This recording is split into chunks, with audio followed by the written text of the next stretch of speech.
ako nung nagbitangit eh. Imo ka eh. Oh. Gino, nasa... Venga, kay Kuya Sunny. Nakatitiwa sa cellphone eh. One word lang, one word. Kay Kuya Sunny. Ay, nasabi na Kay kanina. Kuya Sari.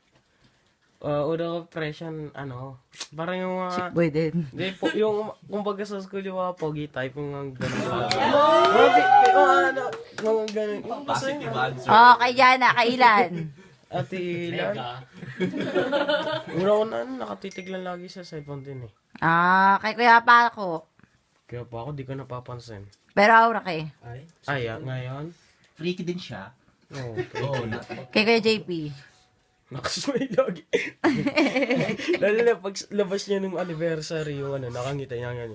Yung kumakanta na sa lahat. Yan ganyan siya. Kay TJ. Kay TJ. DJ, magalang mo siya. Oh, kay Ate Dana. Masyado. Bawasan Kay Ate Dana. Wala, una kay pressure, mahilig sa K-pop eh. Nga. Kay Ate Karen. Kaya teka, yung conservative type. Kasi kay Kuya Darrell. Kay Kuya Darrell, may nakaras. Hindi, madaldal. Ako, madali. Kay Kuya Paco. Ay, Patrick. Patrick. Anong pato? Pako? Oo. Curious daw. Curious daw. Hindi. Hindi, Kay Ate Ging.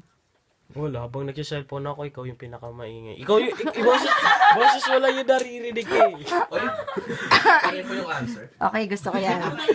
Gusto ko yan. Wala na tatalo sa akin, di ba? Okay na. Yay! Ulo ka na! Yay! Nandiyan yung cellphone. Hindi, dapat may message kayo kay ano. Para, may packet.